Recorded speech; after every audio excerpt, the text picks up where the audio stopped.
I'd like to welcome everyone to the Strategic Forces Subcommittee's first open hearing of the 116th Congress. We meet today to receive testimony on the national security space enterprise. Appearing before the subcommittee, we have General David Thompson, Vice Commander of Air Force Special Command, General John Thompson, Commander of the Space and Missile Systems Center, Mr. Ken, Rapuano, the Assistant Secretary of Defense for Homeland Defense and Global Security, and Ms. Christina Chaplin, who directs the Government Accountability Office's work on military space programs. Thank you all for your service and for being here today. We meet at a time of increased focus on the space domain. And the last few years, we have seen a significant evolution in our approach to space. It's now widely recognized that space is a warfighting domain. It is also a domain in which adversaries are increasingly active and upon which our nation increasingly depends. Accordingly, we must ensure that our military space operations, policies, and programs are keeping pace with the changing environment, and we look forward to the testimony from our witnesses about the Department's effort in this regard. Their testimony today will help the subcommittee make informed decisions as we continue to craft the Defense Authorization Bill for fiscal year 2020. I would also like to note for my colleagues that the full committee will be holding a hearing on April 11th to discuss the Department's proposal to establish a Space Force. With that in mind, it is my intention to use my time today to talk about some of the other key equities in the national security space portfolio. And with that, I would turn to my colleague and ranking member, Senator Heinrich, for any comments. Well, first, let me thank Chairwoman Fisher for holding today's hearing. This is our first together, and I look forward to future interactions on this subcommittee. Let me also thank our witnesses for taking the time to testify today. Between this subcommittee hearing on the fiscal year 2020 budget proposal and the full committee hearing on the proposed Space Force, there will be much to talk about relative to space in the coming weeks. At today's hearing, I want to concentrate on the threat we face in space, the budget submission to counter these threats, and organizational proposals to train and equip our space personnel. The idea of a Space Force is not new. The House proposed an almost identical concept in their fiscal year 2018 Defense Authorization Bill.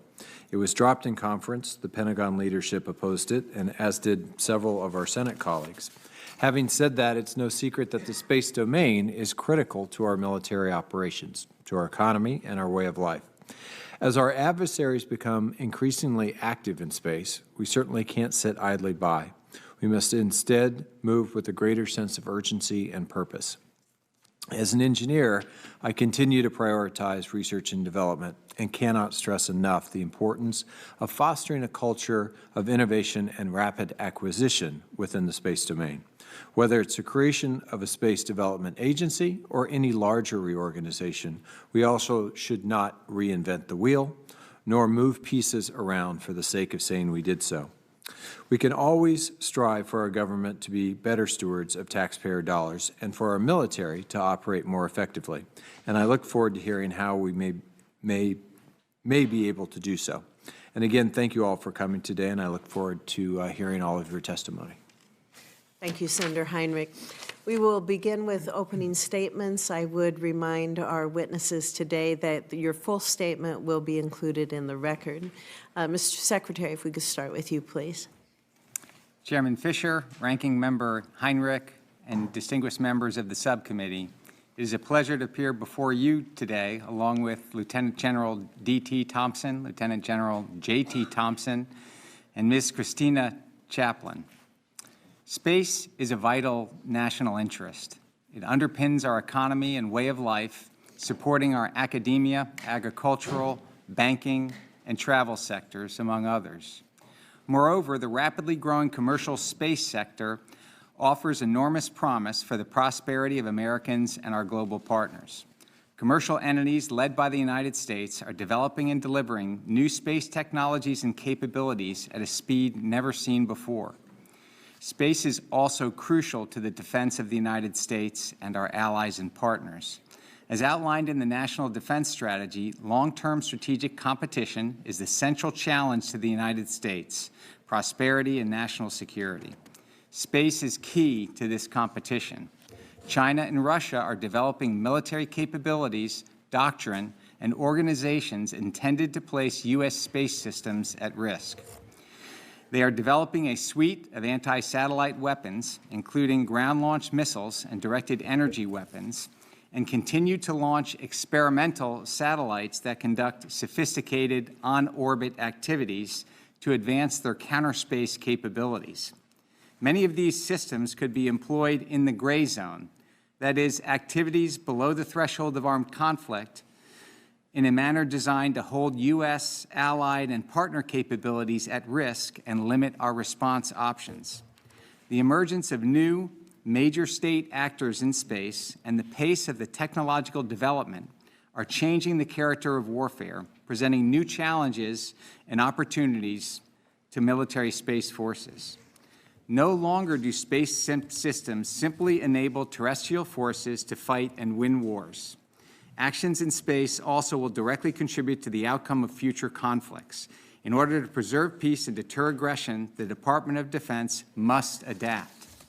Without change, the United States is at risk of losing its comparative advantage in space.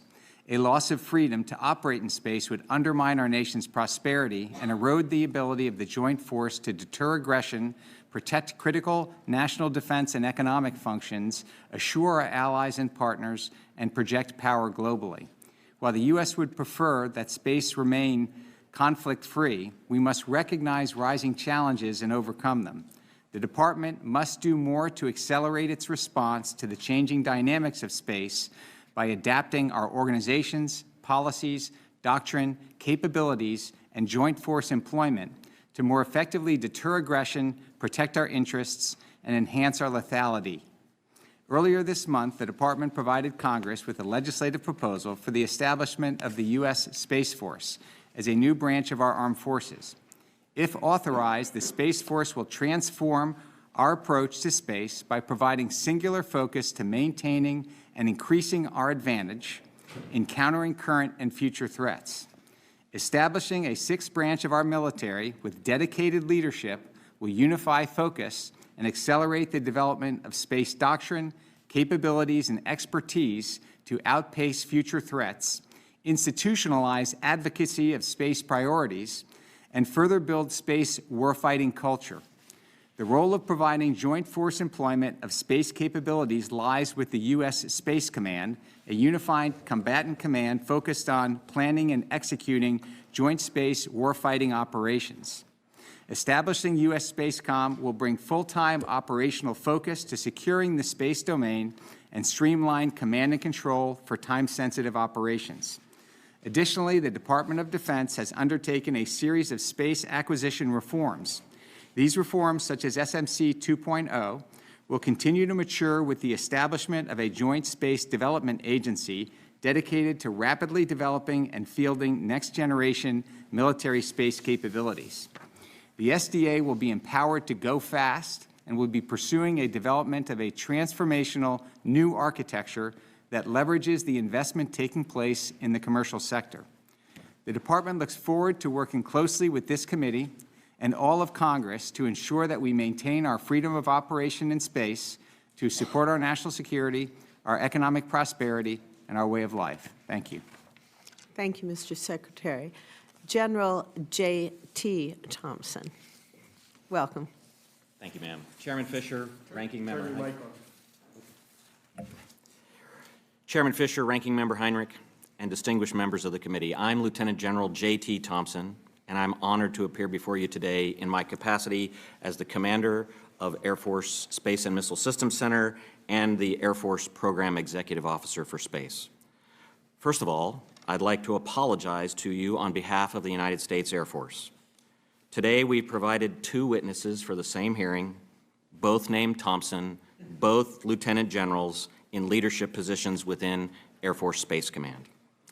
Since my primary duty location is Los Angeles Air Force Base in Los Angeles, California, and my fellow witness, Lieutenant General D.T. Thompson's duty location is here in the National Capital Region, Feel free to refer to me as West Coast Thompson and DT as East Coast Thompson. That's exactly what leadership does in the Pentagon. At SMC, I am honored to lead the 6,000 dedicated men and women, military, government civilians, and contractors who collectively have over 100,000 years of national security space acquisition experience. The SMC workforce is dedicated to providing premier national security space assets to support joint and allied forces for our nation. While America is absolutely the best in space, our adversaries have recognized the extent to which our space capabilities provide a strategic advantage and are working to deny the use of our capabilities with asymmetric advantages of their own. The space acquisition enterprise must adapt to deliver capabilities to outpace the threat. In order to meet the objectives of the National Defense Strategy, the Air Force is prioritizing investments in resilience, reconstitution, and operations. The Air Force space enterprise has greatly benefited from acquisition reforms instituted by the Congress. However, in order to truly address the threat, we must go farther. Recognizing the pace of space acquisitions was too slow, making it difficult to respond to the latest threats, we are changing the way we do business to get capability from the lab to the warfighter faster and smarter.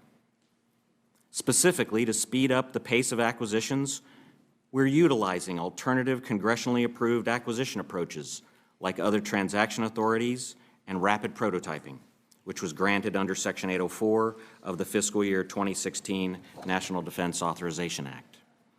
SMC is also benefiting from the delegation of authority for some major defense acquisition programs down to the service acquisition level.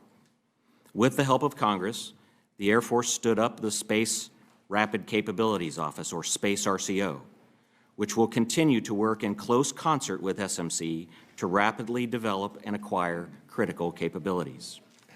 Further, I delegated acquisition authorities for Acquisition Category 3 programs down to the executive level within SMC, simply to speed decision-making. And finally, with the support of the Secretary of the Air Force and the Acting Secretary of Defense, SMC is undergoing a full transformation on how we operate, known as SMC 2.0. Although we have a strong history with partnerships with numerous DoD and intelligence community space activities, including the National Reconnaissance Office, Air Force Research Lab, NASA, and the National Oceanographic and Atmospheric Administration, under SMC 2.0, one of our principal tenets is to grow even greater partnerships with our allies, our sister civil and intelligence agencies, and commercial industry to speed up the pace of acquisition and our nation's legacy as the dominant space power. I'm grateful for the support of this committee and the Congress as we transition our space assets to meet and outpace the threat posed by near-peer adversaries. Thank you for the opportunity to discuss and defend the vital programs that SMC acquires to enable warfighting capabilities across the globe. I look forward to your questions. Thank you. Thank you, General. Next, we have General D.T. Thompson, and I believe you are referred to now as East Coast. But General, welcome. Yes, ma'am, thank you. Chairman Fisher, Ranking Member Heinrich, and distinguished members of the committee, I'm honored to appear before you along with these distinguished colleagues today.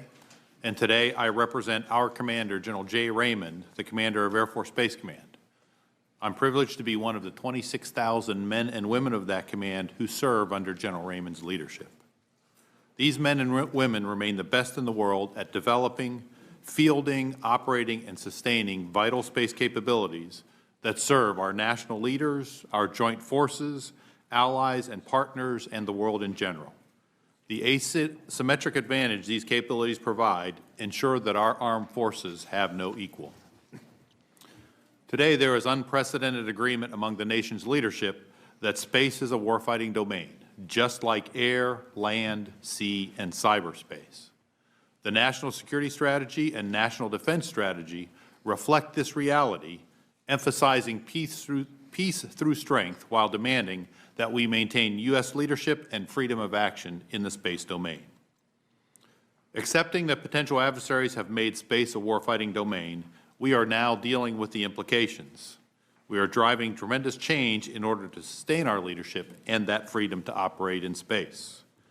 With your strong support, we are making significant advances to ensure the national security space enterprise is prepared to play its role in military operations under all conditions.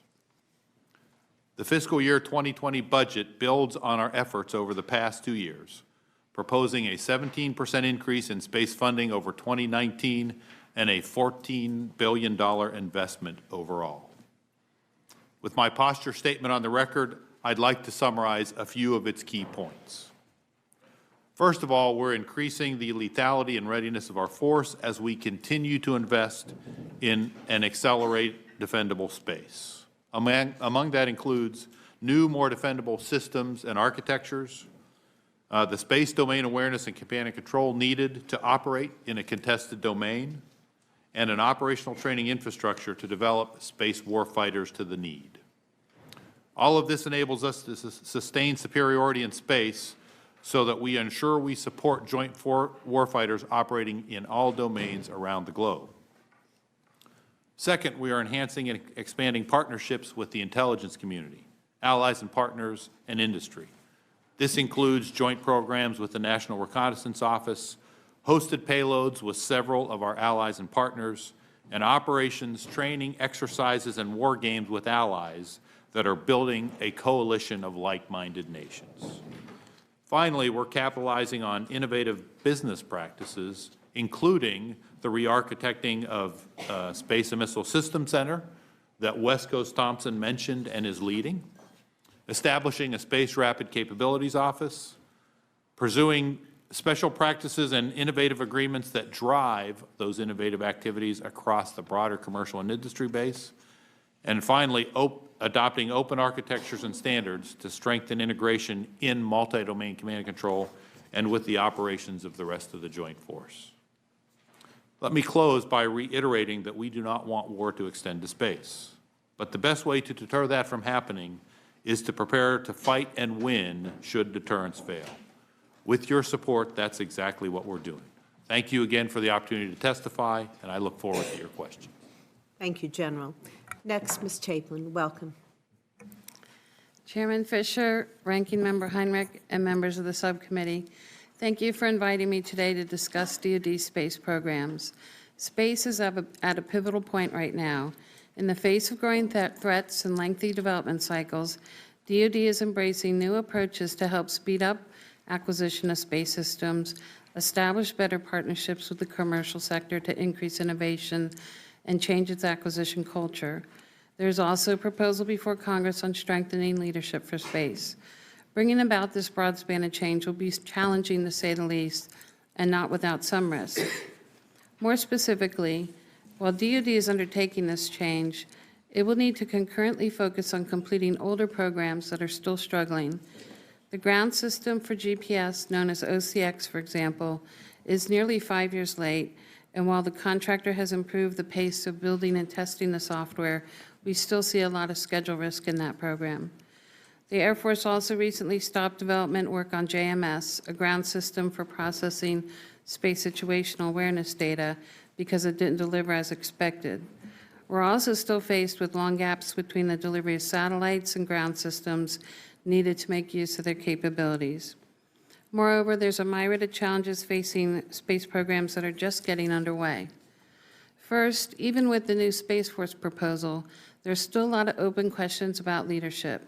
For example, at this time, it appears there'll be a number of space acquisition activities outside of the Space Force, including the Missile Defense Agency, the NRO, and some military space service activities.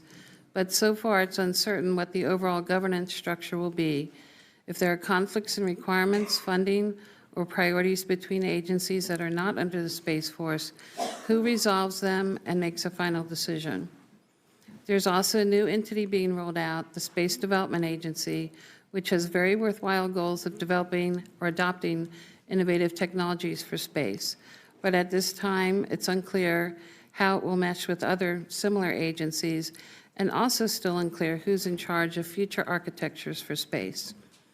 These questions may well be resolved as details for the Space Force and SDA get worked out, but new programs will be operating with uncertainty for the time being.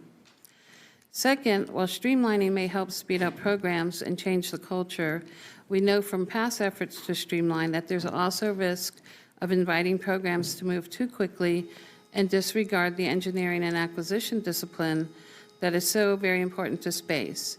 Keep in mind that space is different than other types of weapons. You cannot easily fix satellites once they're in orbit. We consistently see programs suffer major setbacks because one quality procedure wasn't followed or one small flaw in one small part was not detected. This does not mean streamlining cannot be done or should not be done. It just means we should heed lessons from the past, maintain good insight, oversight, and expertise, and be prepared to cancel programs that falter. Third, there's a question about DoD's capacity to manage multiple new programs concurrently. Yes, there's a healthy increase being proposed for space, but consider at least 9 significant programs are getting underway. They will likely require heavy investments up front, and that DoD will also be seeking money for a new Space Force, for space protection, for a space development agency, and a new missile defense space layer, as well as for priorities outside of space, such as a nuclear triad. There are also questions about workforce capacity. We recently reported that just tracking who's in the space acquisition workforce is a challenge, and there are also gaps in technical expertise that will be stretched with multiple new programs. Moreover, all of the programs will be software intensive, these new programs, but DoD has challenges managing software. We recently found that space software programs struggle to effectively engage system users, which is critical to their success. We understand that many new programs are attempting to be more agile and to use more modern tools, but it remains to be seen how successful DoD can be in adopting these new ways. Again, good things are happening in space. There's attention from highest levels of government, more resources, and a recognition that different approaches and culture are needed. What's key to making this happen is not to lose focus on improving acquisition management and oversight, building capacity as we speed up programs, and continuing to reduce fragmentation. Thank you. This concludes my statement, and I'm happy to answer any questions you have. Thank you very much. Thank you all for your opening statements. We'll begin questioning for the first round. I have a question for General Thompson, West Coast. As I'm sure you're aware, arguments are being made in the press against the way the Air Force has structured its efforts to replace the RD-180 and develop the next generation of launch systems. And I know that the terms of Phase 2 have not been finalized as of yet, so we have to be careful to keep our discussion very general. But I would ask that you talk us through some of the trade-offs that we need to keep in mind when we hear arguments against down-selecting to 2 providers or questioning the intent to split launches on that 60-40 between them. So help us understand some of the original thinking behind the way that this was structured, please. Thank you, Chairman. That's a fantastic question. You know, 5 years ago, the Congress challenged us to get off Russian-made RD-180s and assure access to space using 2 domestic launch providers capable of launching to our most stressing national security space orbits. The Air Force rose to that challenge, competitively awarding technology maturation, rocket propulsion system, and launch vehicle service agreements to mature commercial technologies and capabilities for national security space assets. Industry rose to that challenge as well. We are ready to issue an RFP for the launch service procurements. All potential offerers have sufficient maturity, and we expect a full and open and robust competition. Award is anticipated in the spring of 2020. Offerers will be able to update their proposals throughout the evaluation period if they have technological maturities or design review completions. We're confident we're on the right path for our nation's warfighting capability and that we're being good stewards of the taxpayers' dollars. Madam Chairman, when you referenced the 60-40 split, the 60-40 split is really essential for us for 3 reasons. Number one is it gives us flexibility on the manifest to be able to move some of our nation's most important satellites from provider to provider. Number two, it's almost like a block buy concept where we're able to take advantage of competition and savings while still rewarding the best offerer. And then finally, which is something that I really need to articulate to everyone, is that 60-40 is a two-way split. A number of folks have asked us if it's possible to split it three ways. Our launch manifest that we need to purchase between 2020 and 2024 simply does not support three offerers in that trade space at the same time. None of the offerers' business cases would close if we tried to open it up to three different offers. Now, as we move forward, after we take a look at the proposals and have details based on those proposals and what the technical approaches are, after we've assessed those risks, when we make the award next spring, then my guess is that we'll have an opportunity to discuss for those offerers that did not receive awards, that how we will keep them in the game so that they can compete for phase 3, which would be our next launch service procurement in the future. If I'm hearing you correctly, sir, are you saying that due to the amount of business that would be available, having three companies might not be sustainable, and it would be, in your view, healthier or better to have two companies that are healthy and able to move forward through this process? Chairman, that's absolutely correct from the standpoint of the national security space portfolio. There are also commercial kinds of activities that other offerers could participate in. Whether or not the commercial industrial base in that time period will support three launch providers, I would have to take for the record and get back to you. Thank you. That will be helpful. Thank you. Also, General, the Air Force has talked about the development of the next generation. I'm going to hold this question until the next round. I see I'm out of time. Thank you. Senator Heinrich, I'm not going to abuse my power. We'll save that for another day. Another day. Lieutenant General J.T. Thompson used the term block buy in reference to the 60-40 split. So that begs the question, I think, to you, Ms. Chaplain. The Air Force has a long history of launch block buys. Can you describe those and what issues you saw in them in terms of pricing and competition that we should be thinking about? Yes, like you say, it's been a long history. When they were about to do their last set of block buys, we reported on a lot of issues in terms of the knowledge not being there that they needed, pricing, cost, manifest, things of that nature. And those emanated from the nature of EELV and how it started as a commercial-like acquisition, that you couldn't obtain certain pieces of knowledge under the contracts that they had. But when you neck down to one provider, that became an issue. The Air Force did listen to our recommendations at the time, regrouped, got the knowledge it needed to make that block buy.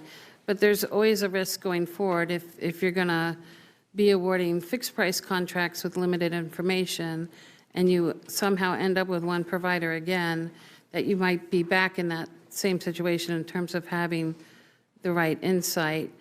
One concern we have with the approach going forward is there may not be enough commercial launches for three providers. There might not be enough to sustain two.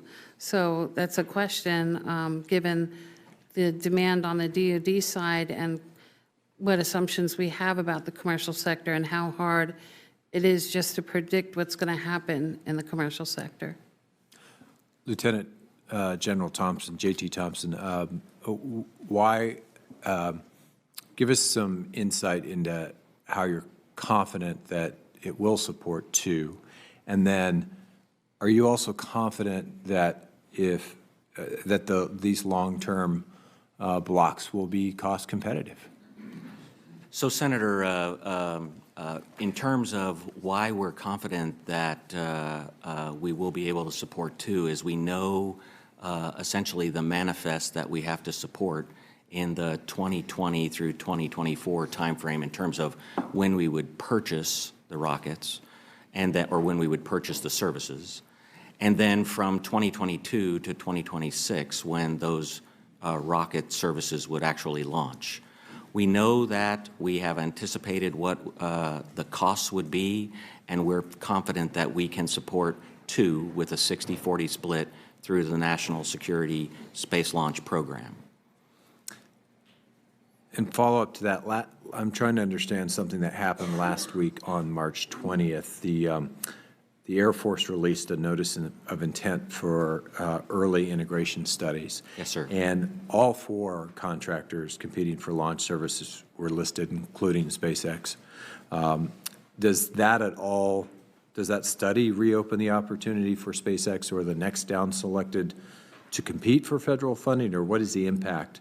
What is the impact of that early integration study? Senator, listing the all early four contractors. The early integration studies are basically a standard operating procedure that we use 3 years before we award a satellite launch. It's essentially low-dollar study money for vendors to be able to begin working with satellite providers to understand the satellites that are on the manifest that year and what the interface requirements and technical terms are between the rocket and the satellite, the launch vehicle and the satellite vehicle. Let me switch to Space RCO. Obviously, what we used to call operationally responsive space, now Space RCO was really designed by Congress to be disruptive. And in fact, Congress had to fight the department from terminating the office, in my view, for most of a decade because it was so disruptive.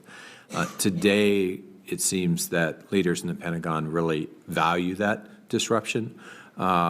So, Lieutenant General D.T. Thompson, I want to ask you if Space RCO were provided the appropriate resources, would they be able to conduct missions like building a network of small satellites in low Earth orbit with a mix of communications gear and sensors designed to detect hypersonic weapons?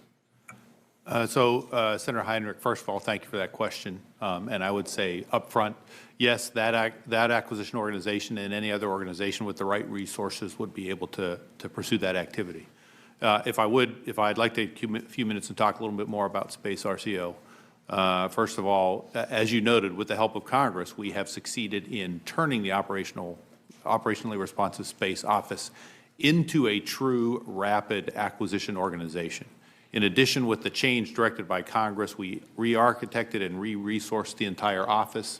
It is now focused on what I will call space superiority programs that don't have a home anywhere else in the acquisition enterprise today, but are urgently needed to help us with our defend and protect missions. We've got the people we need. We have resources. It is crafted and shaped after the Air Force RCO model with an Air Force Board of Directors led by the Secretary of the Air Force, streamlined authorities, streamlined decision-making processes. So it is up and running, effective, and helping us with our most urgent defend and protect priorities. But yes, it could also take on other responsibilities in that sense if appropriately resourced. And Madam Chair, I apologize now. I've abused my time. Never. Thank you, Senator. Senator Rounds. Thank you, Madam Chair.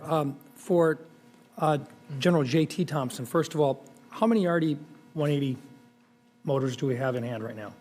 So we currently have, I believe the number is 12. I can confirm that for the record for you, sir. How many more do you intend to purchase? There were 15, but in our most recent source selection, we awarded 3. So there's 12 remaining out of the 18 that we're authorized for National Security Space Launch Program. So we had a total of 18 that we had authorized. You've currently used? We currently use 6. 6 of them, so, okay.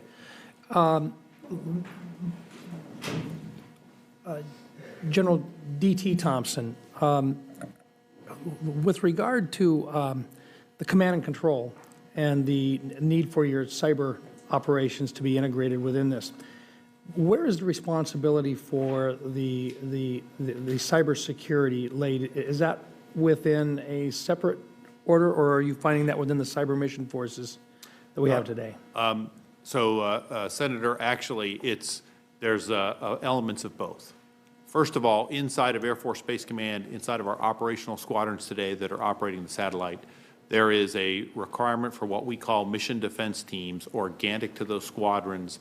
They live and work on the cyber terrain, the command and control systems that we use to command and control the satellites today. They understand those systems deeply. They have special cyber training and special understanding of the systems to be what we would call the beat cops and the first line of defense under an initiative we call Defensive Cyber Operations for Space. That's Air Force Space Command responsibility. Then the next tier comes from the cyber mission forces that are organized under the Air Force today under Air Combat Command, but directed by U.S. Cyber Command. They take a broader look. They look at the threats out there. They work with those sorts of persistent threats, and they are also a resource we can bring in to help us when further expertise is needing or capabilities that they don't have. So it's a layered approach. I know within your discussion points in your statements, there's clear evidence of the understanding of the multiple domains we have: air, land, sea, cyber, and space. We're prepared today, and we assume that we're in a position to defend within, as an example, the air domain, or the land domain, or the sea domain. And we know what that means in that we have weapons capabilities, we have defense capabilities, offensively and defensively, we're there. When you move into cyber, we have offensive and defensive capabilities. What does it mean in space? Are we in a position to where we are now acknowledging that as a domain we have to have the same types of capabilities, both offensive and defensive capabilities, or are we restricting ourselves right now to defensive capabilities only? So, Senator, I would say very clearly we've acknowledged with space as a warfighting domain, we have a special need to defend and protect the capabilities we have. Because we have those capabilities, we are so much better at using them and integrating them, and they provide us such an advantage. We know that first and foremost, we need to protect them because an adversary is going to try and take us away from them in conflict. What I would say is we also recognize we need to deny the use of space to an adversary. We will not restrict ourselves, and we do not restrict ourselves to any specific instrument or tool or medium. We need to be able to respond at the time, place, and in the manner of our choosing, and we have a lot of instruments in that regard.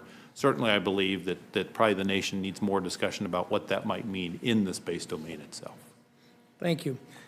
Ms. Chaplain, I'm just curious, when it comes to the, you laid out really a series of challenges that the Air Force has with regard to the operations within space, some in which we're being successful, some in which we're not. And we're recognizing in those where we have shut down some systems and so forth. Could you share just a little bit with regard to what you see as our capabilities for defending our space capabilities and the challenges that we have today? And I recognize this is not a classified setting, but is there a way that you can share with us what our needs are or what you see as areas that we're lacking today? I can share a little bit. We recently did a review of cyber protection for weapon systems as a whole and found that for weapons in development, they can be easily hacked in the testing process.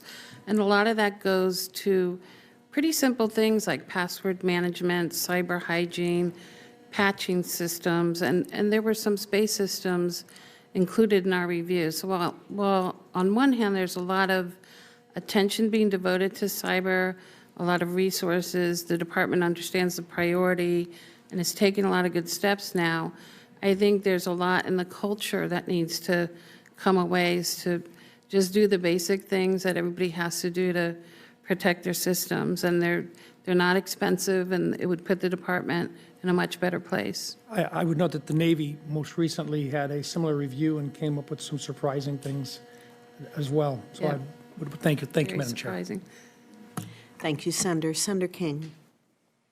Thank you, Madam Chair. I don't want to be argumentative, but I'm skeptical. I want somebody to explain to me why we need a Space Force, particularly when it's not going to include NRO, NASA, OSC, the private launch companies, missile defense. I mean, it strikes me as a solution in search of a problem. Are you guys you really can't manage this now under the auspices of the Air Force? I'm not anti, but I'm skeptical, I guess. So, Senator, I'll take a first shot at that. Fundamentally, we are concerned about the risk of losing our advantage in space. So how does an organizational change of moving the boxes around affect that one way or the other? Well, I would just go further in saying that when you look at the paradigm shift in terms of historically, we have operated in space in a permissive environment. We have tremendous dependencies and capabilities that are space-based or space-enabled. We now have adversaries, peer-level potential adversaries who are focused, quite focused. In fact, in 2015, both of them reorganized, China and Russia, their military for increased focus on their space capabilities. And they're looking at how they can negate our advantages in space. I certainly understand that, and today's headline is India successfully tests satellite killer. I mean, that's this morning. And I understand the change in the dynamic and offensive and defensive capabilities. I just don't understand creating a new box with a new name within the Air Force increases our ability to deal with these issues. That's what I'm troubled by. I understand the challenge, and I understand the importance of meeting it, but I don't see why this, particularly when it's not comprehensive. There's a lot of the space infrastructure that's not included in this new entity. I'm just asking a kind of, perhaps I ought to ask your office, what does this gain us in terms of capability? It just seems to me it's drawing new boxes and having new people. Sure. I think there's two sides to it. One is the threat side and needing to really focus people on that and prioritize it. Are we not focused now? Well, The Air Force isn't paying attention to this now? It's part of STRATCOM's mission to defend space, and it's the person running that mission has a lot of other priorities. So there's one thought to segment space and the defense of space to one individual, one organization. The other thought is just on the acquisition side. What we reported on is there's a lot of players involved in space. There's a lot of fragmentation, and you find that really affects the ability to get capability out quickly. There seems to be a lot of disconnects that happen just because of the way. It seems to me that's a management challenge. And do you have an estimate of the incremental cost of creating this entity over and above current expenditures for all of these purposes? In other words, you understand what I mean, the incremental cost? Yeah, I think DOD has done its cost estimates. What's the number? So the first year of the Space Force would be $72 million. At the end of the FIDIP at the FY24, it'd be up to $500 million annually. And you're talking about $2 billion total over the next 5 years. But so $500 million a year, $500 million a year in organizational change. And I guess are you coming before us saying we can't manage this now and we need to spend $500 million a year? You understand what I'm asking, I'm sure. I would say Convince me that this makes some sense, that it's worth $500 million a year. Again, the transition from operating in space in a permissive environment with all of the capabilities and dependencies to a warfighting environment really requires a focused approach. We're doing it at 3 legs of the triad, essentially. The first is the U.S. Space Command. That's the employment of the joint force, operational employment of the joint force on a day-to-day basis. Is that going to go away under this proposal? No, in fact, it will be it was recently directed by the President, and the confirmation of the commander of U.S. Space Command is pending with the Senate. I believe it arrived this week. So that's the employment of the force. The critical organize, train, and equip component is the service component.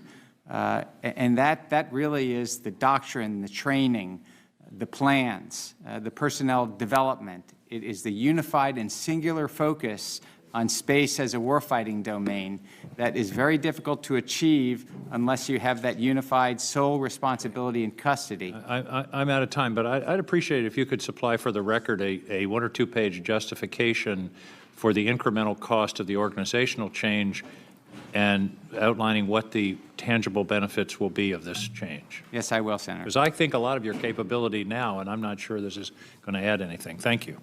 General Thompson, at one point you looked like you wanted to jump into this conversation. I think Senator King's looking for an answer, if you'd like to respond. Thank you, Madam Chairman. Senator King, I'd like to add a little bit if I can. And certainly there are aspects of the need to fix some of the problems when you talk about the number of organizations and agencies and activities inside the department today that are focused on acquisition, that are focused on architecture and focused on some of them. We certainly need to bring some of that, unify it, give it the right purpose and synchronization and direction in a unifying step. The second is, as Secretary Rapuano mentioned, is the specific focus of a service staff whose responsibility is to organize the forces, train them, equip them, and present them for the warfighting purpose that in this case, usually the U.S. Space, in this case, the U.S. Space Command would operate. But I would also look at it as not just a, are we trying to fix a problem? It's a question of, is the nation prepared and are we organized to accept and take on the challenge that comes with space as a warfighting domain? And I would use as an example the 1947 and the formation of the United States Air Force. The War Department and the Army had done a tremendous job creating air capabilities that won World War II, strategic bombardment, air superiority, tactical support, and military transport. And so no one could argue that the War Department had not done a tremendous job in creating a space arm, but the nation decided at that time, as we look to the future, as the needs and the requirements and expectations that we expected of air power, it needed a separate service, it needed a proponent, it needed a 4-star advocate on the equivalent scale with the other services. And I would argue now's the opportunity for the nation to look at that, have that conversation, and decide if we're in a similar position to ensure that we're organized and structured appropriately to meet the challenges of the future. So not just a matter of, are we trying to fix problems? Is this the right structure for the nation going forward to address these challenges? Thank you. Mr. Secretary, which nation's armed forces depend most on space? So the United States leverages space more than any country in the world. Our partners and allies working with us in terms of those alliances and partnerships have their own developed capabilities, and we leverage and use them to force multiply our capabilities. So the Five Eyes, France, Canada, Australia, New Zealand, the U.S., and a number of other partners have space-based capability as well. The South Koreans have some space capability, and it's multiplying. And as noted earlier, the commercial sector has exploded in terms of scope and scale of the activities and the speed of the development of capability. So you're seeing a proliferation of that technology now spreading much more rapidly than ever before. So that's all good with our allies, but ultimately that comes back to the central position that space plays in the way we fight wars. What about our adversaries, Russia and China? How dependent are they upon space for their armed forces?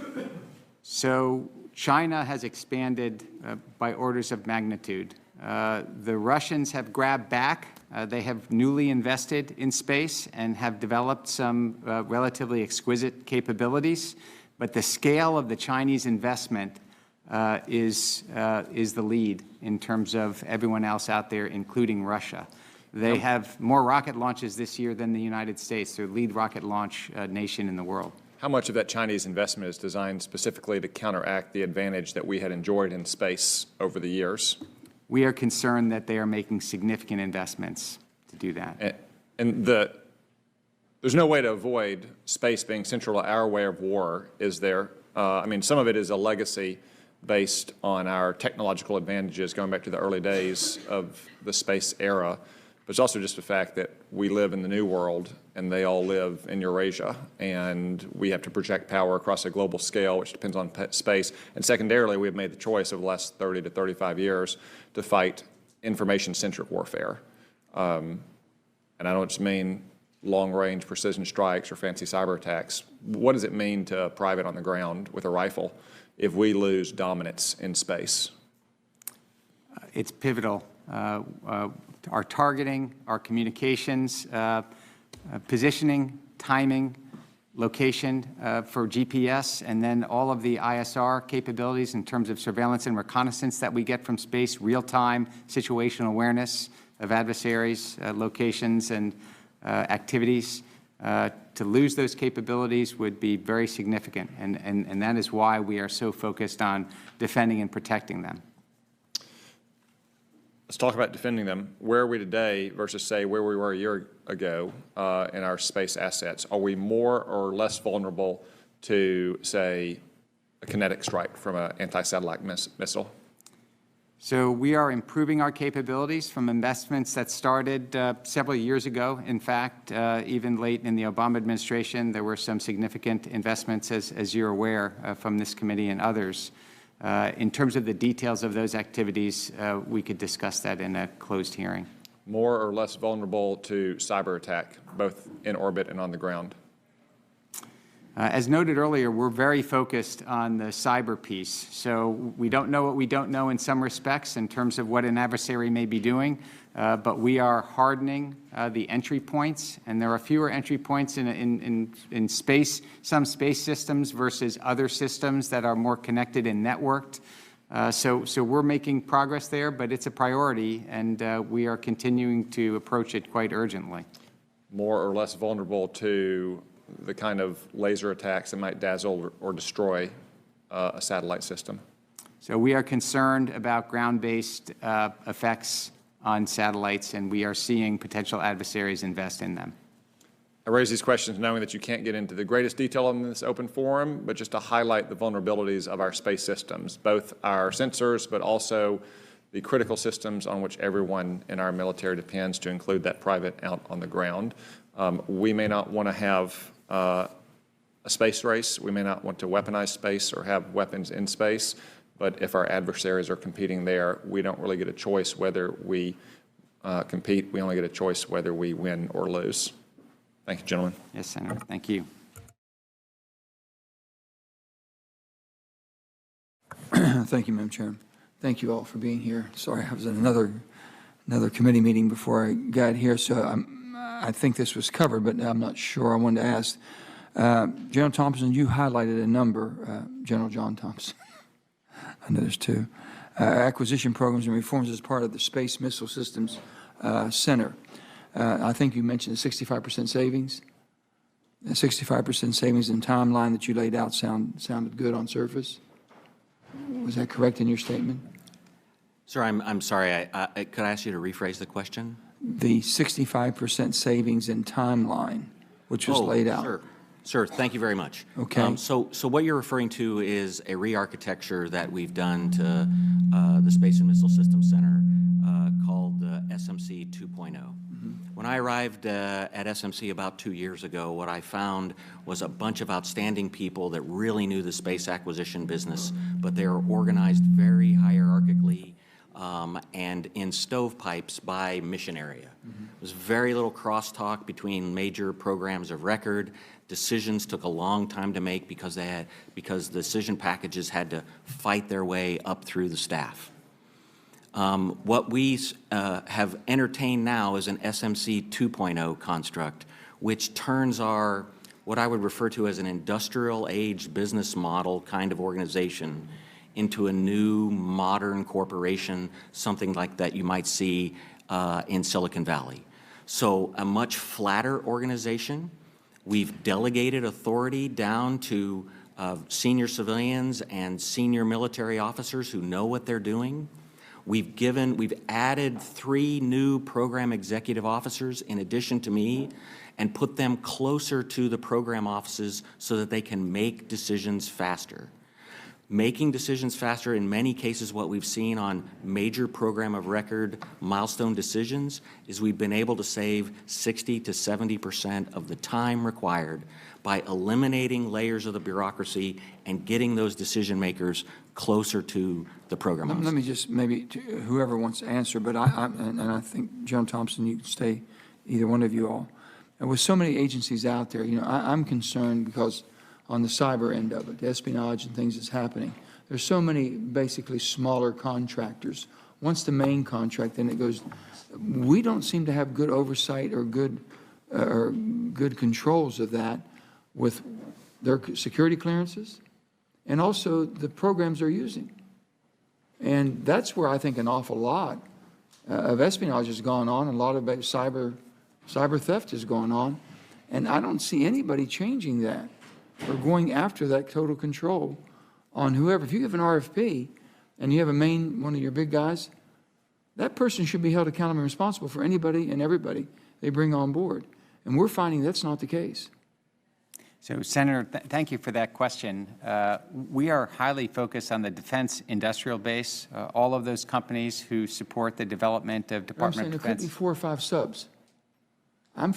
This is just my information. We found out that a lot of you all that basically from the Department of Defense goes into the main contractor. And by the time that contractor goes down to subcontractors, they're all trying to protect their domain to give them a competitive edge on selling and making money. That's all fine. But the security of our country, you want to know why China's been able to ramp up so quick? This is loosey-goosey down here. They can almost pick up anything. And no one's tightening that up. We are in the process of tightening that up. And part of it are the contract requirements that need to be modified to ensure that, that those who are performing on DoD contracts are required by the contract stipulations to ensure that cybersecurity. I'm told that some of the smaller subcontractors don't have the wherewithals. So the prime should be held totally responsible to make sure that they have the wherewithals or they don't work with a subcontractor that doesn't. Nobody's holding anybody accountable because the prime can say, that's a subcontract. Well, that was subbed out to another sub. Does that make sense what I'm? That is part of the challenge, absolutely. You all do recognize that that's a big problem. We do recognize. You recognize that basic China's rapid advancement has been because they've been able to tap in to some of our most strategic and confidential and high security information they've been able to get fairly rapidly, fairly easily. We see it as a vulnerability, and we are focused on addressing it. Anybody else want to comment on this? Please do. Senator, that is a fantastic question, and we agree 100% with you.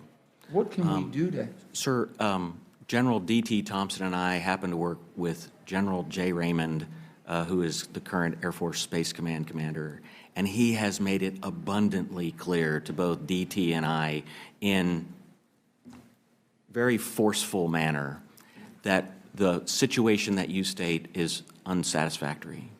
We have a number of initiatives underway to battle exfiltrations of our weapons systems data from our cleared defense contractors and holding the primes accountable to ensure that their subs, whether they're 1 level down, 2 levels down, or 3 levels down, is one of the principal. We're finding out that some of the primes have no idea, 3rd and 4th and 5th in the chain, who they are. Sir, in the acquisition domain, specifically in the space portfolio, we are working after that.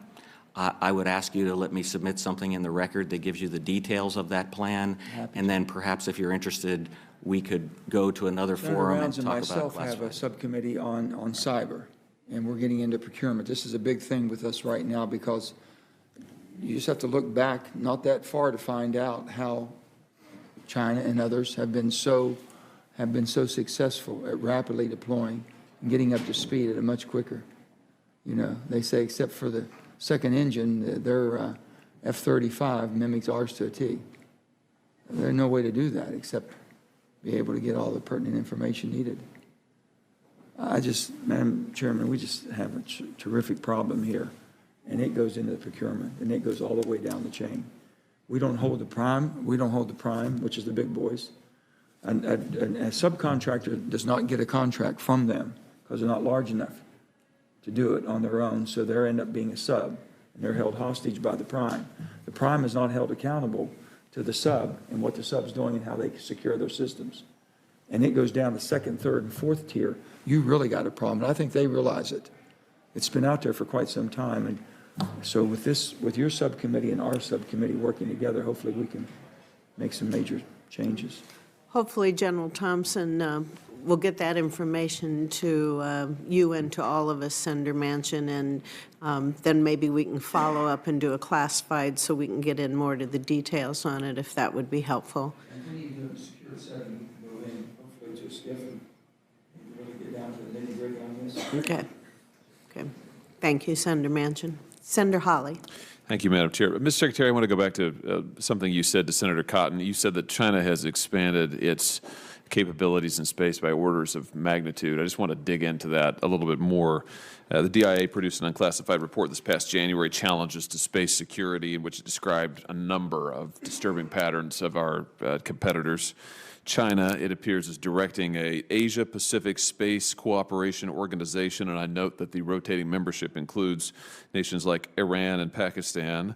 Russia, this report says, has the largest foreign network of ground-based optical space surveillance sensors, and its Kellish Institute of Applied Mathematics coordinates sensor tasking and fuses information from nearly 100 ground-based optical sensors on 40 observatories spread across 16 countries. Is it fair to say that China and Russia have a coordinated international effort to threaten the United States in and from space? With regard to complicity between China and Russia, less clear. But in terms of the objectives of both, of individually, China and Russia, absolutely. They are looking to asymmetrically undermine our space capabilities. And this is a top priority for them, is it fair to say? It's fair to say. And the expenditures that you were detailing earlier, both on the Chinese and the Russian government side, shows a renewed emphasis for both of them on a modern-day space race. Is that fair to say? That is fair to say. Let me come back to something you said to Senator King. You're talking about the triad to approach this issue. You talked about U.S. Space Command. You talked about the service component. You didn't get to the third piece. Yes, thank you. Thank you for asking. The third piece is really about the development, and that's where the space development piece comes in terms of SDA. And it is about really leveraging innovation. It's about leveraging commercial practices and capabilities that are developed on the commercial side. And it's really looking at the transformational capability set. So one of the areas that SDA will be focused on is a massively distributed sensor communications architecture in low orbit, in LEO, to be more resilient, degrade more gracefully under attack, and provide us more reliability, as well as reconstitution if we lose assets. And that would be a critical capability fill in terms of operating in a warfighting environment where we have adversaries who are looking to get at our assets. Mm-hmm. Understood. Let me just ask you a budget question. Do you think your request for 56% increase in the space situational awareness part of the budget is sufficient to meet the threat that we're seeing from our adversaries? So we are comfortable with the President's $14 billion request for the next fiscal. We believe that it covers our major requirement areas. General David Thompson, let me ask you about another piece of the budget. It includes a request for a 115% increase in science and technology, which seems very, very wise given the scale of the challenge that we're facing. I just wonder, who have been your biggest partners in this effort, particularly in the research, private sector, and startup communities? So, Senator, thank you. I would say right now what we're trying to focus on most is recognizing and understanding what's out in the commercial sector, the innovation that's there in the commercial market, the emerging commercial market. There are lots of companies there that are looking at, for example, large-scale constellations that might be fielded cheaply with tremendous capability. So we're currently looking for a couple of opportunities. One is the technology that goes with the low-cost space capability, the actual mission performance, whether it be remote sensing or it be satellite communications or things like that. But the third thing we're looking at is opportunities to partner with them for things like hosted payloads and other things that we might be able to use mission capability with. So it's especially focused on the investment you see in the burgeoning commercial space sector. Have you encountered any particular difficulties in working with the private sector along these lines? We have not. They're certainly welcome and open to investment. Really what is the challenge on our part is twofold. First is picking the right places to invest for strategic purpose. And then obviously, as you talked about, there was certainly an investment there, but there are always more opportunities and needs than there are investment dollars. So making smart use of our investment dollars. Thank you very much. Thank you, Madam Chair.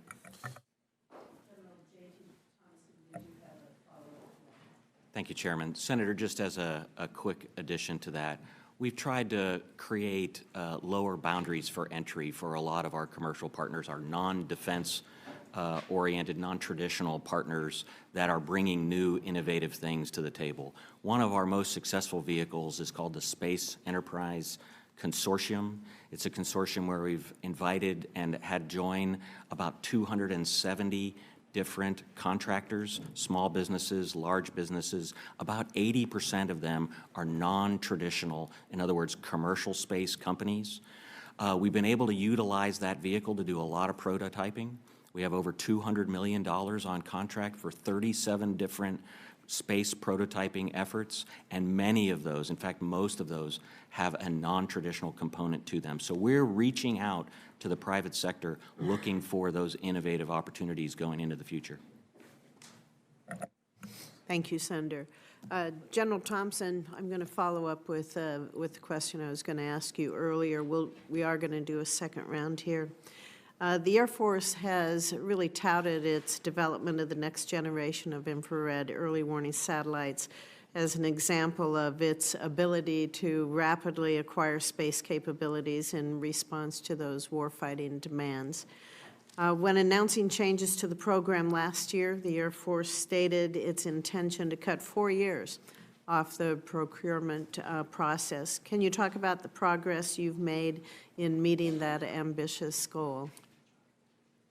Chairman, relative to the help that the Congress has provided us, the rapid prototyping authorities that we received through Section 804 have been a godsend. Using those rapid prototyping authorities from Section 804, we were able to put both layers, if you will, of our next-gen OPIR on contract within 6 months, saving at least a year of time from the standpoint of what we'd have had to do if we were conducting a traditional source selection. The process that we went through was simple, but also rigorous. In other words, we don't want to lose the oversight in our Section 804 prototyping efforts, similar to what Ms. Chaplin said earlier. We want to make sure that the rigor and the robustness of the oversight that we're providing our contractors is there from the get-go. We also want to make sure that our Board of Directors, the Congress, is kept fully apprised of what we're doing in our Section 804 rapid prototyping endeavors. On next-gen OPIR, we have a quarterly requirement to come over here, and I will tell you right now, if you want us to come more often than that, we will.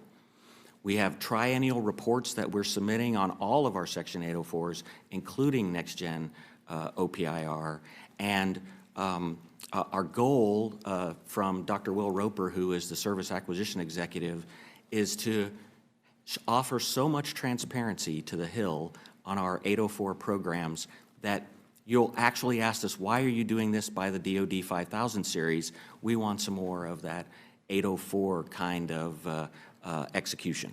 Yeah, well, I appreciate your attention to the OPIR. It's an extremely important program, and I'm happy to see that it's advancing. Do you believe that the budget that's been presented, is that going to support that aggressive schedule that you're on right now? Chairman, the requirement is for 2025 to have an initial launch capability. We originally envisioned being able to go as fast as 2023. However, the costs in the budget were just not able to make us to that gold medal level. So we still consider the fact that we've accelerated the program a little over 2 years at this point, and we believe that the 20 budget and out fully supports that. However, there are 2 above-threshold reprogrammings that we have been trying to work through the department and over here on the Hill, one for FY18 and one for FY19. Obviously, we missed the President's budget before we had the requirement to accelerate to 2025, And so we're still looking for about $600 million worth of above-threshold reprogrammings that we're working very closely with the department and the Hill. The FY18 ATR was approved by the Hill, thank you for that, but not all the sources were. So we're trying to get the sources in line, and then a $400 million above-threshold reprogramming in 19 is still required to meet the 25 need date. Okay, thank you. Ms. Chaplin, I understand that the GAO recently completed an assessment of the department's space acquisition workforce and see that some of your findings are described in your testimony. If you could just, in the remaining time, talk a little bit about the difficulty in tracking and identifying acquisition professionals working on space programs. This isn't really a clear and distinct group of people, is it? You kind of referenced that in your opening remarks. Right. I think the department's pretty good at tracking acquisition professionals in certain lines of effort, like program management, certain types of engineering. And what the department as a whole doesn't do is track acquisition professionals tied to certain missions like space. So the fact that they couldn't do this for space isn't unusual. It's sort of an issue across the department. But we believe that maybe we do want to add some fields to the databases that track people so that we can help identify who is in space, especially if we're going to move together some organizations. Also in our review, we came across comments and concerns about gaps in expertise in certain areas for space, mostly in the technical things, and trying to keep people on for long periods of time and get professionals in at the mid-level. And those are persistent concerns that we've reported on over the years. I know there's been a lot of effort to strengthen the workforce, but it's still an issue for space. Okay, thank you. Senator Heinrich. One of you mentioned space situational awareness a few minutes ago, and that in conjunction with the open source reporting that Senator King mentioned about India and their ASAT test today got me thinking about, I think it was 2007 when we went through the initial Chinese effort at this that scattered junk all over low Earth orbit and made a mess for everyone. What do we know at this point, or what can you share in this environment? Any thoughts on the Indian story, but more importantly, do we need some sort of international structure, a space code of conduct, for example, to make sure that if nations are going to test, they're going to do it in a way that doesn't create the kind of enormous problems which led, in many cases, to the kind of funding that we have to put into space situational awareness today? Senator Heinrich, thank you. I'd like to, if I can. I'll talk to you a little bit about the Indian ASAT test that did occur this morning. First of all, we were aware that it was coming because of some flight bans that India had announced and some information they had published previously. But the launch occurred at 1:39 a.m. Eastern Time. And first of all, let me say clearly, it was detected and characterized and reported by Air Force systems, missile warning systems, and our airmen at Buckley Air Force Base. Immediately after the test, it struck the target vehicle. The Joint Space Operations Center and the Air Force's 18th Space Control Squadron began collecting information about the breakup of the vehicle. Yeah. Currently, they're tracking about 270 different objects in the debris field. Likely that number is going to grow as the debris field spreads out and we collect more sensor information. Do we know what the elevation of the debris field was at the breakup? Senator, we do, but I'm going to ask to pass that in different channels. I'm not convinced I know that that's an unclassified fact. Okay. But we do know the altitude at which it occurred. And we immediately started providing public notice on our Space Track website and will provide direct notification to satellite operators if those satellites are under threat. I will also say at this point in time, the International Space Station is not at risk. That's another thing that we do and provide warning routinely. But that's just an example of No other nation, no other military force, no other civil or other body could have detected, characterized, and begun warning and providing the world the way we do with Air Force and other joint assets.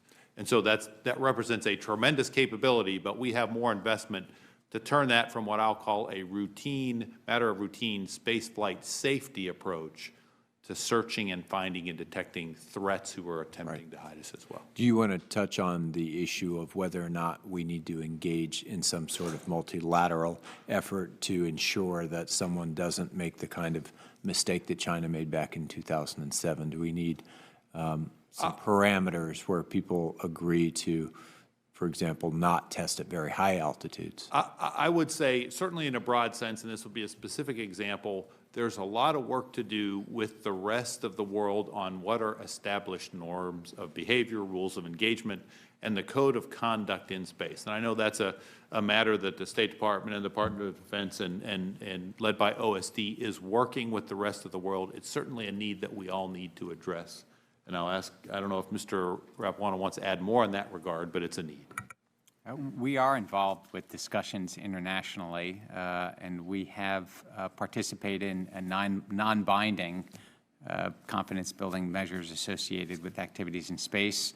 We are certainly proponents of safe and sustainable space and minimization of space debris. So that is an active and ongoing conversation. I'm getting close to the end here, and given that I went over earlier, I'm not going to make that mistake twice. So, thank you, Madam Chair. I just want to reiterate the point that Senator Manchin was making. I've been in numerous hearings. Every single CEO, Secretary of State, whoever is sitting where you're sitting, you say, how's your cyber protection? We're good. We're safe. None of them know that. And so I want to urge you, if you go to one of your prime contractors and say, how's it going, or if you get a contractual assurance, don't believe it. My suggestion is red teaming them. There's nothing like skull and crossbones that appears on the CEO's computer screen that says, congratulations, you've been hacked by the U.S. Air Force. Your award is the termination of your contract. I mean, we've got to be aggressive about this, because to accept assurances is just, everybody gives you those assurances. They don't really know, and they don't know until they've been tested, and you have the capability of doing that. The Pentagon has done bug bounty programs and red teams. I urge you to do this. The intellectual property theft via subcontractors, as Senator Manchin was talking about, is the new frontier. And it just came up this morning in a hearing with the Navy. And we've had it with secretaries of state. We've had it with CEOs of utilities. There were just some cases. The Wall Street Journal had a major story about a third-generation sub for a utility. You know, it was a headhunter or something, got up into the control system of the utility. So I urge you to not take assurances, but to be aggressive about this. And I think a red team approach is one that could maybe put the fear in them. Thank you. Thank you, Madam Chair. Thank you, Senator King. I'd like to thank my colleagues for their attendance and their good questions today. Thank the panel for the information you've provided. If members do have questions, I hope that you will respond in writing and be able to get those to us in a timely manner. With that, the hearing is adjourned.